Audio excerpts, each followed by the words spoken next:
মেহেরপুর জেলায় এবার গত বছরের তুলনায় বেড়েছে গবাদি পশু লালন পালন। ঈদুল আজহা আসন্ন, তাই দম ফেলার জো নেই মেহেরপুরের খামারিদের। কোরবানির ঈদ সামনে রেখে জেলায় 2 শতাধিক বাণিজ্যিক খামারের পাশাপাশি গবাদি পশু পালনে ব্যস্ত রয়েছে 30,000 পরিবার। খাবার খাওয়া খুব স্বাভাবিক, গম ভুট্টা এইসব খাবার খায়, আমার গত কোনো আজেবাজে খাবার খায়। চালের দাম বেশি, এবছর গরু বেশি, আমাদের যদি হলো নিজ যেমন না পায় আমাদের লস হবে। খাবারের দাম এত বেশি যা মানে তুলনায় করা যায় না। একটা গরু যে পরিমাণ খাবার খায় সে পরিমাণ মাংস বাড়ে না। খামারি ও গৃহস্থরা বলছেন, দ্রব্যমূল্যের ঊর্ধ্বগতির প্রভাব পড়েছে পশুপালনে, তাই দামও পড়বে বেশি। সাধারণ খাবার খাওয়াই কোরবানি করে উৎপাদন করা হয়।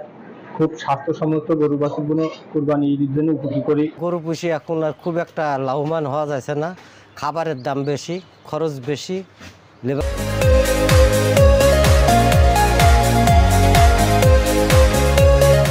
খরচ বেশি। প্রাকৃতিক খাবার খাইয়ে লালন পালন করা এসব পশুকে সুস্থ রাখতে সার্বিক সহযোগিতা দিচ্ছে প্রাণী সম্পদ অধিদপ্তর।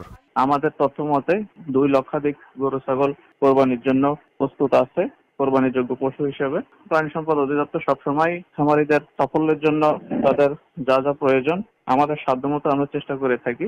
স্থানীয় চাহিদা মিটিয়ে মেহেরপুরের গবাদি পশু বিভিন্ন জেলায় সরবরাহ হবে বলে জানান তিনি।